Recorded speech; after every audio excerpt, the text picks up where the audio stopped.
Welcome to all of you. मैं सिल दीपक देवगन। आज मैं आपके सामने एक और नए वीडियो के साथ पेश हूँ जिसमें हम लोग पढ़ रहे हैं 12th क्लास बायोलॉजी का अध्याय नंबर 8 जिसका नाम है ह्यूमन हेल्थ एंड डिसीज अध्याय से।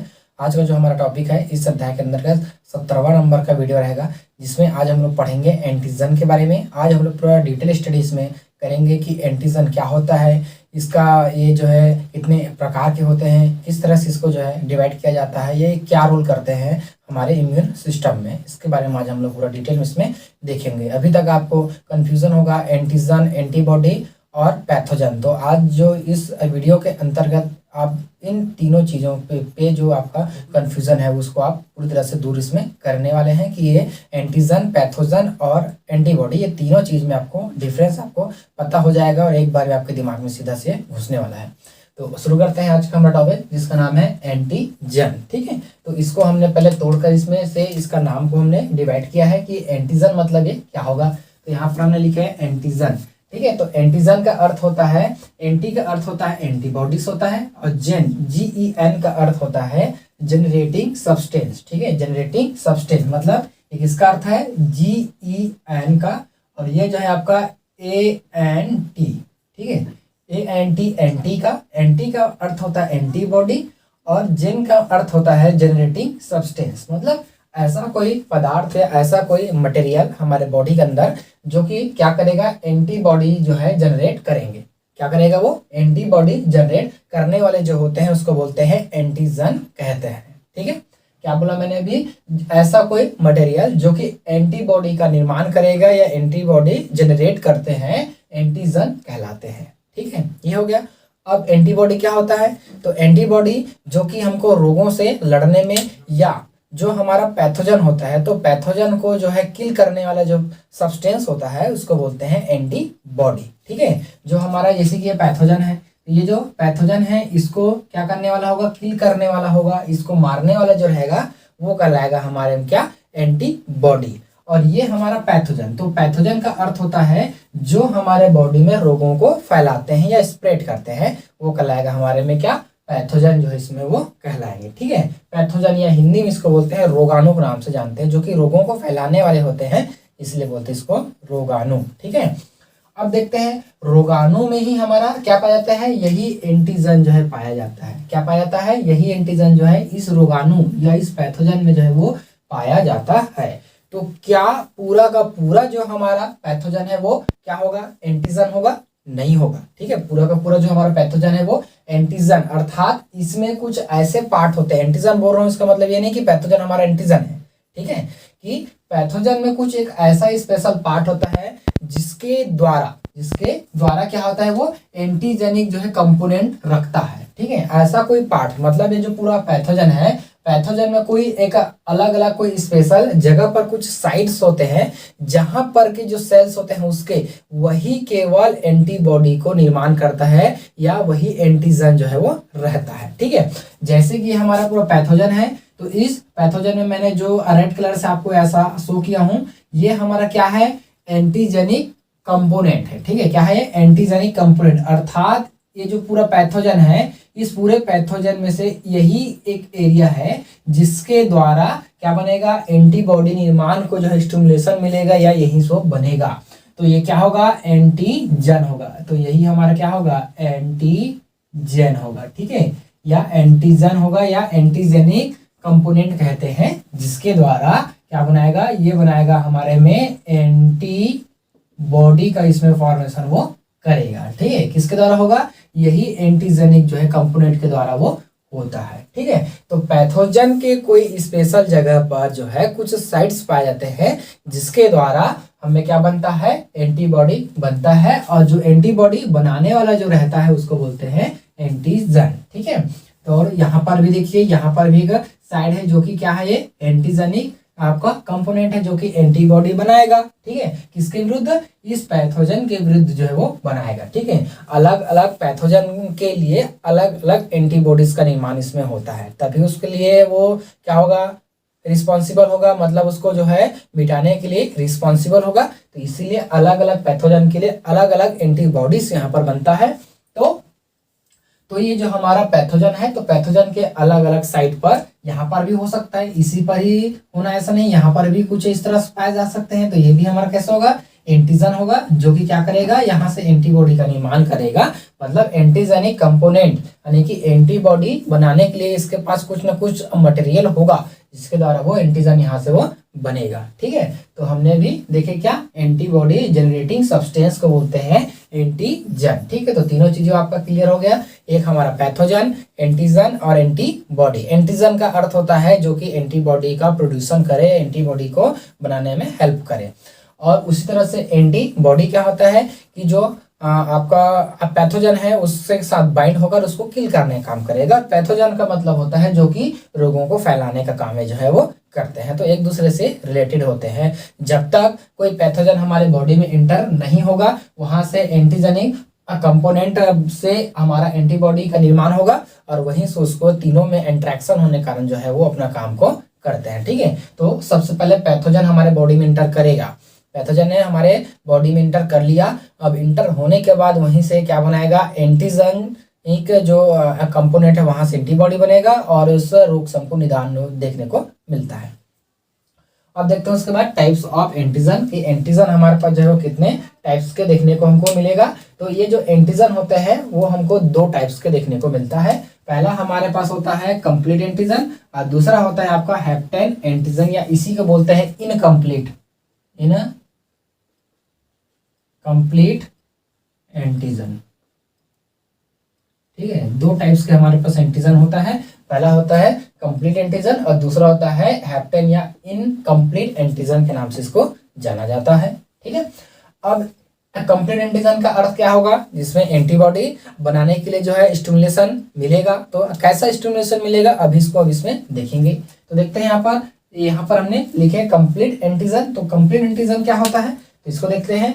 तो वे जो है फॉरेन सब्सटेंस के इंटर होने से, ठीक है, अगर कोई फॉरेन सब्सटेंस हमारे बॉडी के अंदर अगर इंटर आ जाता है, जैसे कि पैथोजन है, पैथोजन ही है यहाँ पर, फॉरेन सब्सटेंस हमारा पैथोजन है ना। तो फॉरेन सब्सटेंस के इंटर करते ही सेल्फ से एंटीबॉडी का फॉर्मेशन अगर कोई करता है सेल, ठीक है, तो वो कहलाएगा हमारे में कंप्लीट एंटीजन कहलाएंगे। अगर कोई पैथोजन इंटर कर दिया हमारे बॉडी के अंदर इंटर कर दिया तो उसमें हमारे में एंटीजेनिक कंपोनेंट के द्वारा सेल्फ से ही, खुद से ही उसमें अगर एंटीबॉडी का फॉर्मेशन अगर हो रहा है तो वो कहलाएगा हमारे में कंप्लीट एंटीजन वो कहलाते हैं। ठीक है, मान ले जाए कि ये हमारा पैथोजन है, कोई पैथोजन हमारा क्या किया, बॉडी में इंटर कर दिया। तो बॉडी में इंटर होगा तो यहाँ पर कुछ जो इसके एरियाज यहाँ पर क्या है, एंटीजेनिक कंपोनेंट है, तो इसके द्वारा स्वयं से ही क्या बन गया, एंटीबॉडी। क्या बन गया, एंटीबॉडी का अगर इसमें फॉर्मेशन वो स्वयं से कर लेता है, उसमें किसी बाह्य स्टिमुलेशन उसको नहीं मिला है, स्वयं से ही स्टिमुलेशन होकर वो जो स्टिमुलेट होकर जो है यहीं पर एंटीबॉडी का अगर फॉर्मेशन उसमें हो जाता है तो वो कहलाएगा हमारे में कंप्लीट एंटीजन जो है वो कहलाते हैं। ठीक है, कुछ रोग जो है या कुछ बीमारियां ऐसे होते हैं जो कि हमको 1-2 दिन लगेगा, उसके बाद ऑटोमेटिक वो जो है वो ठीक हो जाता है। ठीक है, उसके लिए हमको टैबलेट्स भी नहीं लेते हैं, फिर भी वो चल जाता है। तो वो होता है क्या है, कंप्लीट एंटीजन होने के कारण जो है वो जल्दी से हमको ठीक हो जाते हैं। ठीक है, हमको कुछ ऐसा चीज इसमें, जैसे कि आज हमको फीवर हुआ, अब उसके बाद क्या हुआ, कल हमको फीवर नहीं हुआ, फिर उसके बाद 1 दिन हुआ, उसके बाद जो है दोबारा हमको हुआ ही नहीं। तो क्यों नहीं हुआ, क्योंकि कंप्लीट एंटीजन था, क्या किया उसने, स्वयं से एंटीबॉडी को उसने बना लिया, स्वयं का एंटीबॉडी मतलब सेल्फ से एंटीबॉडी उसने बना लिया और एंटीबॉडी होने के कारण जो है जो फीवर हो रहा था उसके जो कारण को जो है उसने मिटा दिया। ठीक है, ये था। फिर उसके बाद देखते हैं हमारे पास जो है हैप्टेन एंटीजन। तो हैप्टेन एंटीजन या इसी बोलते हैं क्या, इनकम्प्लीट एंटीजन के नाम से इसको जाना जाता है। तो देखते हैं, फॉरेन सब्सटेंस के इंटर करने के बाद इनकी इतनी क्षमता नहीं होती कि वे सेल्फ से एंटीबॉडी का स्टिमुलेट कर सके या एंटीबॉडी को जो इसमें बना सके। ठीक है उसमें स्वयं से जो है स्टिमुलेशन या उसकी क्षमता इतना नहीं होता है कि वो स्वयं से एंटीबॉडी का निर्माण उसमें कर सके। ठीक है, आप लोगों ने देखे होंगे कि जो अधिकतर हमारे पास रोग होता है उसके लिए हम लोग क्या लेते हैं, टैबलेट्स लेते हैं, इंजेक्शन लेते हैं, तभी हम उसमें से ठीक हो पाते हैं। ठीक है, तो क्या करता है, जो हैप्टेन हमारे पास एंटीजन हमारे बॉडी में जो रहता है, ठीक है, हैप्टेन एंटीजन हमारे बॉडी में है, तो क्या करेगा, सेल्फ से उसके पास इतनी क्षमता नहीं होती है। ये हमारा उसका एंटीजन है या ये हमारा पैथोजन है। तो इसमें पैथोजन में हमारे पास क्या है, यहाँ पर हमने बना लेते हैं कुछ, इसमें यह है हमारा एंटीजेनिक कंपोनेंट है, ठीक है, एंटीजेनिक कंपोनेंट, इसकी इतनी क्षमता नहीं है, इसकी इतनी क्षमता नहीं है कि वो क्या बना सके यहाँ पर एंटीबॉडी का निर्माण स्वयं से वो कर सके, इसकी इतनी क्षमता नहीं होती है, ठीक है। ये जो हमारा एंटीजेनिक कंपोनेंट है इसकी इतनी क्षमता नहीं है, या हमारा जो एंटीजन है उसकी इतनी क्षमता नहीं है कि वो सेल्फ से स्वयं से ही अपने लिए खुद के इसको मारने के लिए एंटीबॉडी बना सके, उसकी क्षमता बिल्कुल नहीं होती है।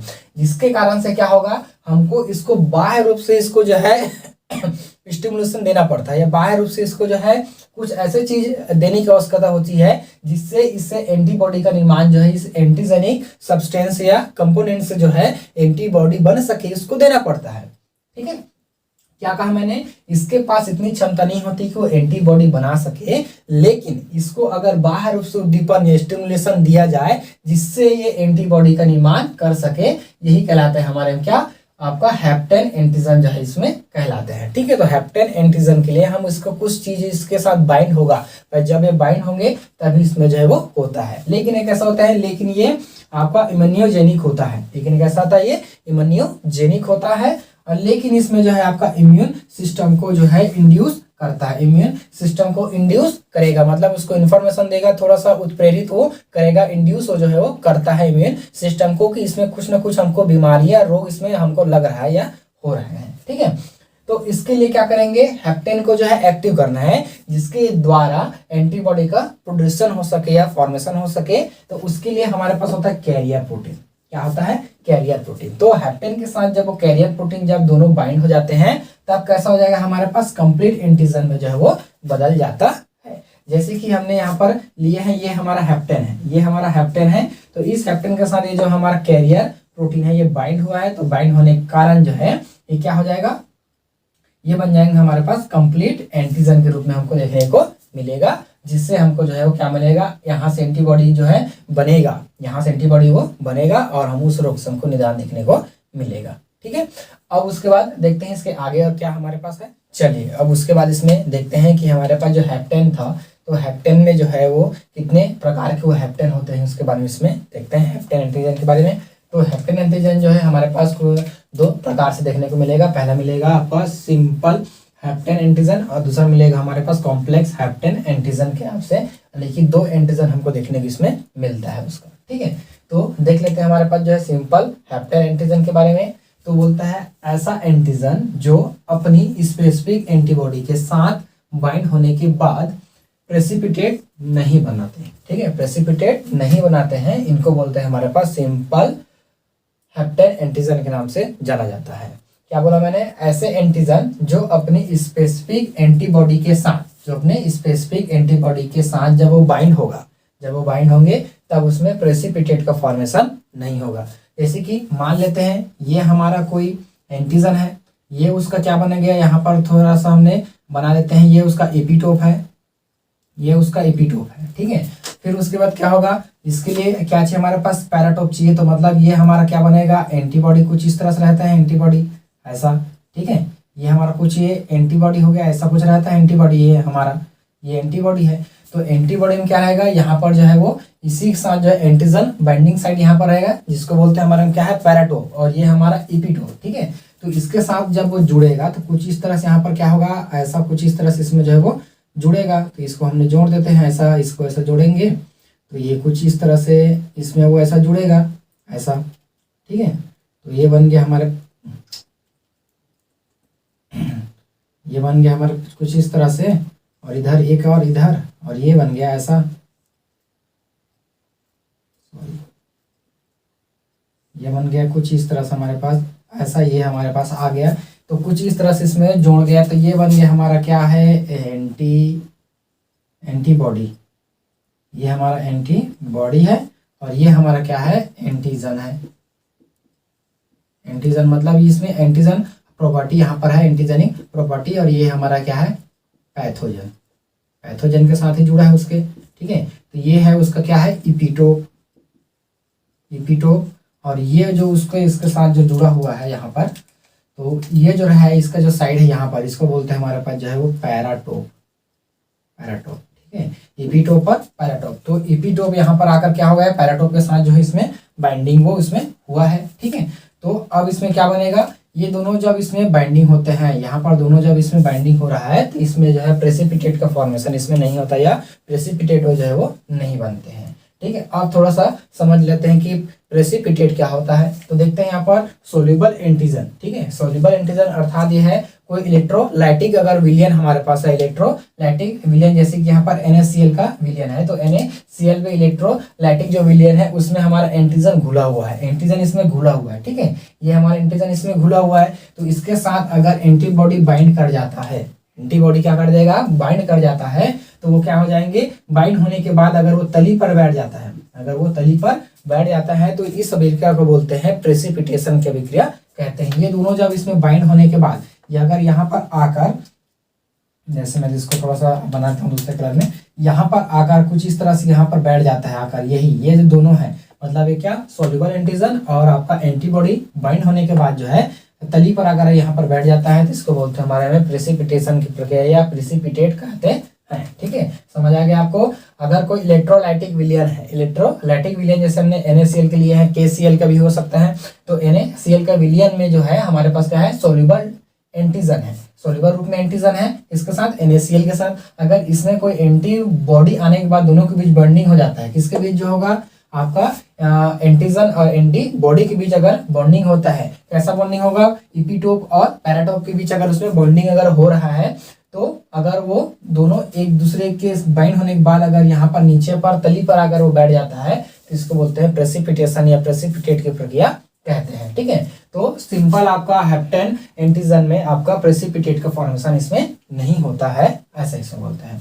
फिर देखते हैं दूसरा नंबर इसमें बोला है हमारे पास जो है कॉम्प्लेक्स हेप्टेन एंटीजन देखते हैं। तो इसमें क्या बोलते हैं, ऐसे एंटीजन जो अपनी स्पेसिफिक एंटीबॉडी के साथ बाइंड होकर जो है प्रेसिपिटेट का फॉर्मेशन करते हैं, वो कहलाते हैं हमारे पास कॉम्प्लेक्स हेप्टेन एंटीजन कहलाते हैं। ठीक है, कॉम्प्लेक्स है क्योंकि इसमें आपका क्या बना है, प्रेसिपिटेट का फॉर्मेशन हो रहा है और प्रेसिपिटेट केवल एक ही नहीं है, उसमें क्या इलेक्ट्रोलाइटिक विलियन है, इलेक्ट्रोलाइटिक विलियन के साथ एंटीजन था, उसमें एंटीबॉडी बाइंड हुआ और बाइंड होने के बाद जो है वो आपस में नीचे की ओर वो बैठ गए, तो इसी कारण से उसमें प्रेसिपिटेट का फॉर्मेशन उसमें हुआ। ठीक है, अब उसके बाद इसमें देखते हैं हमारे पास जो है यूनिवेलेंट और पॉलीवेलेंट जो है इसमें क्या होता है। अब हमको देखना है यूनिवेलेंट और पॉलीवेलेंट जो है उसमें क्या होता है। ठीक है, तो हम अभी एंटीजन को देख रहे हैं, तो चलिए यहाँ पर हमने थोड़ा सा इसको बना लेते हैं कुछ इस तरह से। ये हमारा क्या है, पैथोजन है, पैथोजन। यहाँ पर कुछ एरियाज पर इसकी क्या है, एंटीजेनिक कंपोनेंट्स है, ये है। अब इस पर जो है अब देखते हैं सबसे पहले यूनिवेलेंट क्या होते हैं। तो ऐसे एंटीजन जिस पर एक ही एंटीबॉडी बाइंडिंग साइड पाया जाता है उसको बोलते हैं हमारे पास यूनिवेलेंट कहते हैं। यहीं पर मतलब एक ही, मतलब कि उसमें जो इपीटोप रहेगा वो केवल एक ही रहेगा, इपीटोप जो रहेगा केवल एक ही अगर उसमें है तो इसी द्वारा क्या बनेगा, एंटीबॉडी बाइंडिंग साइड।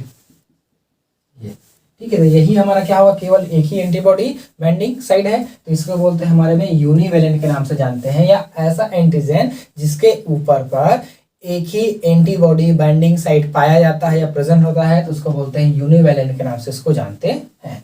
अब उसके बाद आता है दूसरा इसमें पॉलीवेलेंट क्या होगा, जिस पर एक से अधिक, जिस पर क्या होगा एक से अधिक जो है इसमें क्या पाए जाएंगे, आपका इपीटोप इसमें जो है वो पाया जाएगा। एक से अधिक इपीटोप अगर इसमें पाए जाते हैं तो वो कहलाएगा हमारे पास जो है पॉलीवेलेंट जो इसमें कहलाते हैं। ठीक है, तो बहुत सारे पैथोजन को आपने देखे होंगे कि उसके ऊपर जो है वो एक से अधिक हमारे पास क्या पाए जाते हैं, एंटीजन बाइंडिंग साइट पाए जाते हैं, तो वो होता है हमारे में पॉलीवेलेंट होता है। या कुछ एंटीजन ऐसे होते हैं जिस पर एक ही क्या पाया जाता है, एंटीबॉडी बाइंडिंग साइट पाया जाता है, तो उसको बोलते हैं यूनिवेलेंट के नाम से इसको जो है वो जाना जाता है। ठीक है, तो यह था हमारा आज का वीडियो के अंतर्गत आज हमने देखे हैं एंटीजन के बारे में। आई होप आज का जो वीडियो है आपको पसंद आया होगा, तो देखते रहिए हमारा यूट्यूब चैनल। धन्यवाद, थैंक यू।